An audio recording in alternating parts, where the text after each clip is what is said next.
Bloomberg Audio Studios. Podcasts, radio, news. You're listening to Bloomberg Businessweek with Massar and Tim Stenovec on Bloomberg Radio. Bill Clinton and the WTO, just-in-time and lean manufacturing, McKinsey consultants who earn the nickname the Lean Taliban, China, share buybacks, increasing dividends, and executive compensation that has skyrocketed. Well, the decline of union power in the working class, monopolistic takeovers, and then, of course, the pandemic and the great supply chain crisis. If you want to understand how our world really, really works today, economically and politically, and how we got here, then sit down, put down whatever the heck you are working on. Get ready for our next guest, journalist and author Peter S. Goodman. He's global economics correspondent at the New York Times. His new book, which neither of us, to be fair, can put down, How the World Ran Out of Everything Inside the Global Supply Chain. He joins us here in studio. And fair to say, we found our summer read. Yeah, I'm going to need another read pretty soon after this one. To understand the supply chain, Peter visits seemingly every link of it. He spends time in one of the largest exporters of almonds in California and with the dock workers who are supposed to get those almonds all over the world. He hitches a ride through Kansas with a Brahms-loving trucker, feeds cows with a third-generation rancher in Montana, and eats breakfast with the commissioner of the Federal Maritime Commission. He visits ports from LA to Savannah to explain how the world found itself in the greatest supply chain crisis it's ever seen. All right, he is here in our Bloomberg Interactive Broker studio. We wanted to do the setup because it's really comprehensive, and I do feel like I think it's safe to say that it explains a lot of kind of where we are today. So, Peter, you have had such a front row seat to so much that is going on in the world. Tell us about that front row seat and what kind of really, stands out for you. We're going to kind of dig into the book specifically, but that front row seat has given you really this wonderful opportunity to see a lot. It's changed the way I look at any package that lands at my door, or really any product that somebody made somewhere that had to be transported to a store or to a home or a business. We don't tend to think about the supply chain. It's one of those things, it's like the light switch. We're not thinking about the internal wiring. We flip it on, the lights work. Well, when we needed it most, it failed. It buckled, and we had frontline medical workers dealing with COVID patients without protective gear. We had families unable to find infant formula. I mean, that was an incredible crisis. We had the toilet paper scare, which turned out to not be so much a shortage as a question of hoarding. And we all remember these ships, 50, 60, 70 ships that were floating off the coast of Southern California, unable to land, floating for weeks at a time before they could find a slot to load and unload all these factory goods coming in from China. And I think for all of us in the midst of the pandemic, it was so bewildering that it gave us this curiosity about these people we never think about. So yes, as you guys pointed out, I climbed into the front of a truck. I visited with rail maintenance workers who were away from their families for weeks at a time, and I really tried to understand what has gone haywire here. Peter, the reason we're talking about such a complex supply chain is because of globalization. And one thing that Carol and I were talking about as we were preparing for this was that your career has kind of coincided with the rise of globalization. Right. Being a reporter in South Asia in the 90s and then post-dot-com crash, working for the Washington Post, I think it was out of Shanghai. That's right. You visited a lot of these factories at times when they weren't what they are today. Talk a little bit about how you've seen that your career alongside the rise of globalization. Yeah, I appreciate you pointing that out. So I landed in China in 2001, which was the same year that China, of course, enters the World Trade Organization, this landmark, moment for globalization. And it was pretty clear then that China had huge aspirations and that the world was flocking to China in large part because, corporate CEOs who are constantly looking for ways to cut costs availed themselves of this ultimate opportunity to engage Chinese labor as a way of undercutting labor costs at home in the U.S., in Japan, in South Korea, in Europe. And it was also clear that the Chinese government had very systematically built out the infrastructure that was needed for trade. So, visited massive ports, factories that were capable of making, enough microwave ovens to supply Walmart for a year, and whole towns were set up for single industries. I remember going to the necktie town. There was this one town in one province that was suddenly making more neckties than all of Italy, in the course of a decade. So you could feel that the scale was available. But what I didn't understand, and what I've come to understand through this book, is that all of this was premised on the idea that container shipping would be basically free and reliable. And what I've come to see is that we built this global economy, putting ourselves really at the mercy of this international cartel. Well, so go back to we did kind of a laundry list coming in, and there's so many different characters: Henry Ford, the Rouge plant, Taiichi Ono, Toyota after World War II, McKinsey, the consultants, Bill Clinton and the WTO, and then we'll also get into Mr. Walker and his company Globe. But if you had to pinpoint, was it President Bill Clinton, former President Bill Clinton, and the push to get everybody, or to get China in the WTO, that's why we're having this conversation? That's why when the pandemic hit, we were like, what the heck happened to our global supply chain? Is it that particular moment in time that got us to here? I think that's a landmark. I mean, there's a lot of moments in time, right? I mean, I write about Ford because I was interested in the rise of mass assembly. I write about the roots of the shipping container because the process of standardizing cargo made it possible to go look for the cheapest place to make anything. You could go anywhere around the world. But if China wasn't accepted on a global scale in terms of trade, right? There was a big push. There were lots of concerns about human rights. There are still lots of big concerns about human rights. And yet there they were, right? In the WTO, something they fought for. Well, here's the part that people are generally afraid to talk about. China gets into the WTO because American retailers lobby like crazy to get China into the WTO, and nobody wants to be affiliated with this story of labor exploitation. Now, let's remember, Chinese labor in American history, from the beginning, it's about undercutting wages, right? Chinese workers are systematically brought over from China to build the railroads because the mostly Irish laborers say, this is pretty dangerous and we're not getting paid enough. So this is a continuation of that story, a century later, where now we're bringing the production to China, and there's a sort of seamy, unsavory quality to the story because, of course, China is controlled by the Chinese Communist Party. There's no elections. You can get access to land. You can bypass workplace and environmental standards by cutting some local party official in on part of the spoils. Well, this is not a good story for Bill Clinton, who, only a decade before he lobbies to get China into the WTO, is running as the guy who's, disciplining George H.W. Bush for coddling the butchers of Beijing. He's very critical of the crackdown against the pro-democracy demonstrators in Tiananmen Square. Well, I tell this story in the book. It's not even a decade later, and Clinton's in Beijing at a banquet at the Great Hall of the People across the street from Tiananmen Square, where he literally picks up the baton and conducts the People's Liberation Army Orchestra as they play this John Philip Sousa March. Now, why is Bill Clinton there? He's there because his party, the Democratic Party, is pulling in massive campaign contributions from retailers, and they're fashioning this story. It's not totally a fairy tale, right? I mean, trade has been the linchpin of American foreign policy since the end of the Second World War,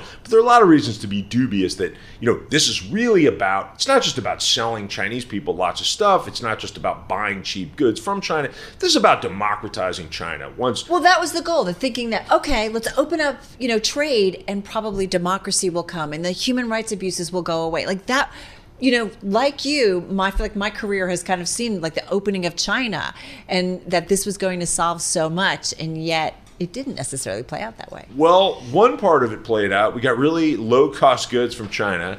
The Walton family, the founders of Walmart, for a while became, the wealthiest family on earth. And anybody who moved production over to China at scale and managed to do the right deals rewarded their shareholders handsomely. That part held to form. Also, not incidentally, the industrialization of China lifted several 100 million people out of poverty. Yeah. And that's highly significant. But the part about, once Chinese people get a taste of Kentucky Fried Chicken, they're going to demand the ballot box. Well, that has not worked out, as I think everyone is now aware. We're talking about genocide, according to the Biden administration, in Xinjiang, where the Uyghurs are pressed into forced labor to produce cotton that ends up in lots of apparel. Of course, we still don't have elections. The central government has actually strengthened its role in Chinese society. So we don't hear that talk anymore. And of course, now it's become politically fashionable within both parties to attack China as our enemy. 1.6. Peter, you mentioned concentration in shipping. Yeah.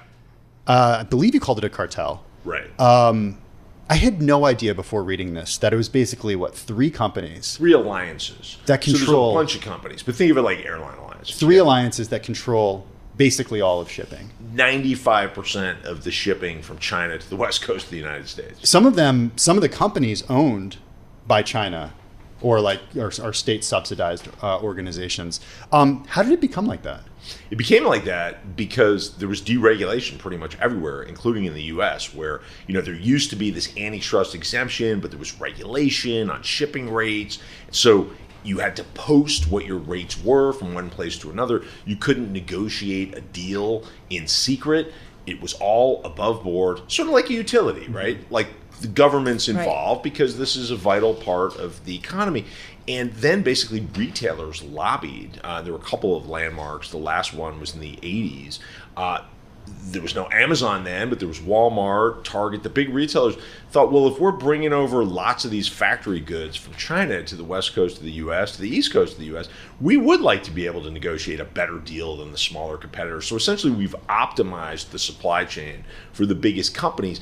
And the antitrust was essentially deactivated throughout much of American life, right? You go back to Reagan, although really the story starts with Carter. Right. We're steeped in this idea that scale is the way to serve consumers, and so let's just get out of the way of business and let them provide. And, that will deliver innovation.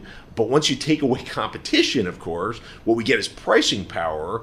And for a long time, these mostly, they're all actually foreign companies in international shipping.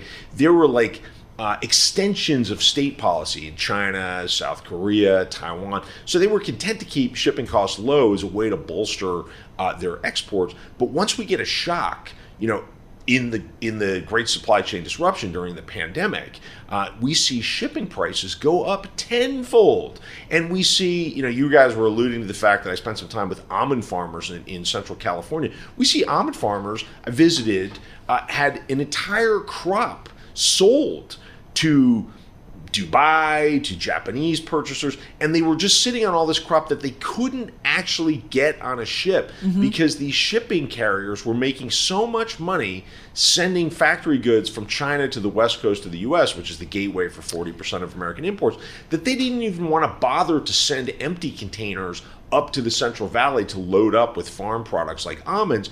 They just unloaded factory goods in L.A. and sent empty containers back across the Pacific. We're talking about burning diesel fuel to send air back across the Pacific so they can get $25,000, $27,000, $28,000 to move a container of factory goods from a place like Shanghai to LA that used to cost like $2,000, $2,500 during the pandemic. That's largely the story of deregulation. One thing I think about though, in particular, and in your book is kind of the role of consultants here. And I don't want to pigpile on anyone in particular, but you do single out McKinsey. I sure do. You do talk about the lean Taliban. You also get into a lot of just-in-time inventory. For anybody who's taken accounting classes, we've played around with this, right? Right. But this idea too that you don't want to have big inventories. You want to be lean and mean, right? So, because those inventories are costly to store them, to have them, and all that thing. And so this financial focus on that and this kind of narrative of saying, be lean and mean, that's a good thing. We've all played a part of it when we go through the quarterly. Lean and mean, this is a good thing for a company. How big a role did that play in getting us so that when the pandemic hit, nobody had excess supply anywhere? A huge role. We cut inventories to the bone. Publicly traded companies cut inventories to the bone over decades. Now, just-in-time is a sensible idea. It was pioneered by Toyota. End of World War II, devastation, not a lot of capital, not a lot of land to develop. Taiichi Ono, who was running Toyota, pioneers this idea that instead of making as much stuff as possible, like Henry Ford did at Ford, and letting salespeople try to figure out how to sell it, let's just make enough to replenish the cars that we've already sold. Let's get our suppliers to deliver the stuff we need right when we need it, rather than waste capital on warehouses. Hey, that's a good idea. But along come publicly traded companies guided by consultants like McKinsey who say, listen, this should apply to everything, and you should not stop until there's basically no inventory. And what you do is, instead of wasting capital on sticking, auto parts in a warehouse as a hedge against trouble, just liquidate the warehouse, take the cash, give it to yourselves to reward yourselves, corporate executives, for being smart enough to hire McKinsey, give it to shareholders in the form of dividends and share buybacks, and everybody's happy until there's a problem. And this pandemic was not the first time we saw a shock to the system. I mean, I wrote my first supply chain story back in 1999. It was about an earthquake in Taiwan. And back then people said, oh, whoops, we've got computer chip shortages. Maybe we shouldn't concentrate all our industry here. Maybe we should have a little more diversification. Did we learn our lesson with the computer chip industry? We sure did not. I tell the story in the book of Henry Ford, who is a problematic figure in history, but knew a thing or two about supply chains and never wanted to be in a position where he could be pinched by a supplier, constrained.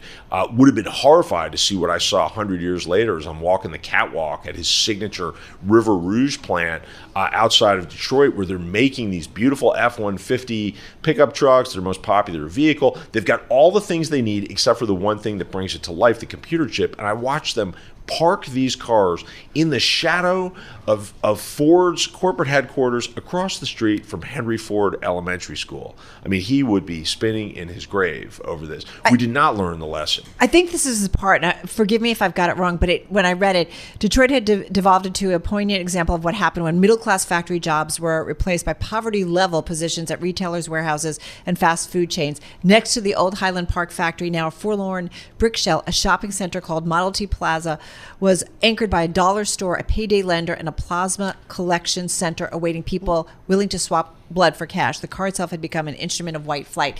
Like, that to me says so much of what's going on across America and explains to me politics in a big way. So that's what I wanted to talk about. And we want to bring in Doug Krisner's here. How are you? Good to meet you. I'm doing well. Good to see you. Doug is like this great thinker, and like your book just kind of reminds us of the things we talk about with Doug. So we wanted to bring him into it. One of the things that's interesting, Tim was going to talk about politics. In the 1992 presidential campaign, Ross Perot was the lone voice who was kind of cautioning against, at that time, what was the North American Free Trade Agreement. Right. Canada, the U.S., and Mexico. What's stunning is how quickly the conversation became about China. Why did that pivot happen so quickly, in your view? Away from North America, manufacturing in China. Well, China operates on a whole different scale than Mexico, right? So Ross Perot, of course, famously warns of the giant sucking sound. And we did lose some jobs in the industrial Midwest to Mexico, but we picked up a lot of jobs because the U.S. and Mexico are economically integrated. And I mean, it's ironic now to think about Mexico as the solution to some of our supply chain problems. But when we import something from Mexico, 40% of the value of that imported good was actually made in the United States. So, we bring in a car that was made in a Mexican factory, and 40% of the value of that car was built by American labor in American factories. The component number for China is 3%. So only 3% of the value of imports from China have American value add. And of course, Chinese state policy is really directed at driving that as close to zero as possible. But I think it's really important to note that a lot of these failures that have fueled the backlash, originally Mexico, now China, I argue in the book, I mean, this is part nobody really wants to talk about, these are homemade failures. I mean, we have benefited from trade with China. We have benefited from trade with Mexico. We've got a lot of low-cost goods. In the case of Mexico, again, we've boosted our exports. We've got consumers benefiting. A lot of data shows that consumer spending has been juiced by trade with China, and that money ends up, in the hands of American service providers. Our leisure, is more robust. We have more money here. The problem is we haven't cushioned the people who have lost. And we have seen whole communities, industries, really hit hard by this China shock that, a lot of the data shows we're talking 1 million direct jobs in the space of a decade lost to Chinese imports. But is China the bad guy, or is it investors and companies who constantly were seeking out the low-cost provider? The ultimate winners are the investor class, without any question. And there's a lot of labor exploitation in China. So, yes, the winners are the people who funded the Clinton campaign and got Bill Clinton to get To us say to China. nothing of environmental regulation. Of course. Okay. Right. Go ahead, Tim. Peter, I want to talk about labor exploitation in the trucking industry. Sure. Because a common thing that we heard over and over again during the pandemic and the supply chain disruption that we saw was that trucking companies just didn't have enough drivers. They needed people to go learn how to drive a truck and start driving trucks. You found that wasn't the case. It's just a really, really bad job. It's a horrible job. I mean, I rode with a trucker in the best possible conditions. The guy who actually likes his job. From Kansas City to Dallas and back in the middle of the winter. I slept in the cab for 2 nights. I watched this man have to worry about caffeinating enough so he wouldn't fall asleep at the wheel, and yet not having to pull over to use the restroom. Truckers are constantly worried about where they're going to park. They're at the mercy of lots of other parts of the supply chain they have no influence over. They can get stuck at warehouses for hours waiting for somebody to load or unload their vehicle because warehouses have shortages of workers. Now, this trucking industry shortage, this is an industry talking point. There's 10 million people in the United States who have licenses to drive long-haul trucks, and we need roughly a third that number. We've run out of people we can feed into the mill who are willing to sign off on these predatory lending arrangements by which truckers pay for their certification, by which they end up buying these vehicles at wildly inflated prices from the trucking companies. Then they're forced to go service these vehicles at places that are, part of the empires of these trucking companies. And so a lot of people, they get tired of being away from their families. Mm-hmm. They get tired of hearing that they've missed another child's birthday party. They miss people's funerals. It's a tough job. It's always been a tough job. The difference is it's been downgraded to the point that we've run out of takers for this tough job. What's the remedy in your view? I mean, how do we get out of the situation that we're in now? I'm listening to the trucking story, and I'm thinking of robotic vehicles that are going to be creeping into the scene pretty soon. So the argument that you're making right now may get a remedy, but it's going to be at the cost of labor in a major way. But what do you think the remedy is longer term? I mean, I think for openers, we got to look at these predatory arrangements that truckers make with the people coming through these educational mills that set up certification with taxpayer funding. We are paying to feed people into these training programs where they end up getting jobs that pay a fraction of what they've been promised. So that's the first thing to do. Look, automation's inevitable. It's going to happen. But we got to have a conversation about how we compensate the people who are still in the business. We got to make sure that they can get exercise, that they can eat better than they're eating. I mean, the food that you see at these truck stops, it's a tough life. The government has to get involved in looking at these working conditions. What's the bigger solution then? Because to me, I'm thinking, all right, if we're bringing a lot of stuff home, maybe more jobs are going to be created back home, but it's going to be more expensive. So get ready to continue to pay more money. But if it means that workers are actually making more and a real living, that's a good thing. So I don't know. I'm just trying to figure out what you see as the way forward. In some cases, if we shift production from China to other countries where wages are higher, if we bring some of it back to the U.S., that'll mostly be automation. Yeah, the cost for some things are going to go up. Some things may go down, some things may go up. But what is the cost that we're paying now that doesn't get factored into the simple, sticker price at the Walmart superstore? What's the cost of running out of medical devices in the middle of a pandemic? What's the cost of discovering that we've depended upon a single country that we've decided is our adversary, that we're having a trade war with, for, personal protective gear to give frontline medical workers? And none of that's really changed, right, dramatically? Or has it? It's changed somewhat. I mean, I spent a lot of time for the book. I went to Guatemala with Columbia Sportswear. They're looking to move production closer to their biggest market, which is North America. Spent a lot of time in Mexico looking, as we discussed, how that could potentially be part of the solution to our excessive reliance on China. But China's going to be the center of manufacturing for a really long time, for the simple reason that it's got this unbeatable combination of infrastructure, low cost, efficiency. The question is, how do we compensate the people who we're depending on in our own country? And Yeah. you know, Henry Ford, again, problematic character for all sorts of reasons, but he got some things right. You know, he doubled wages for his workers in the 19 teens. He was called a communist by some people. He said, look, I'm just trying to sell cars, and I'm trying to sell them at low prices. And any business that's built on low-wage labor is unreliable. Away from the government, is there a role for organized labor in this? Oh, 100%. I mean, we should be embracing labor mobilization. I mean, it's bumpy. It does involve higher costs. If you're running a business, you're not delighted that your union is now animated. But first of all, it puts spending capacity in people's pockets, right? It boosts consumer power, which is good for all businesses. And it's simply more reliable if people are at work, not worried about their ability to put groceries on there. I was thinking about that when I read about precision scheduled railroading in your book, because those were union guys, right? Right. But they had a pretty tough gig too. Some of them are union guys. So you wrote about people who missed medical appointments Right. and funerals and like were driving so far from their homes in that business.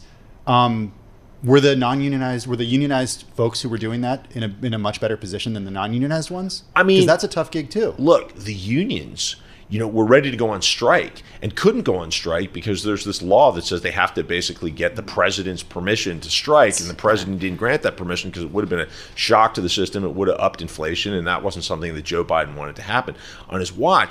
But even, this powerful union that got right to the edge of strike, they couldn't get paid sick leave. Biden gave it to them through the bully pulpit, and some of the companies then delivered a few days. But yes, I talked to people who were missing out on, in one case, a guy whose infant, needed cardiac surgery. And he was told, sorry, pal, we need you on the maintenance crew. You can't be home for that. And he finally quit and fired off a letter. Yeah, go ahead. No, but so much for was it a few years ago, the Business Roundtable stakeholder, think of all the stakeholders, including employees. That's my last book. We only have, I know, 20 seconds left. Are we going to run out of things again at some point? Look, we're still running out of things. Yes, talk to contractors about why they can't build more housing. It's part of why housing's so unaffordable. This was so much fun. So appreciate it. Thank you so much. Thank Peter you, Goodman, guys. global economic correspondent at New York Times, his new book, How the World Ran Out of Everything. And then, thanks to our Doug Krisner, too. We really appreciate you coming in. Nice meeting you.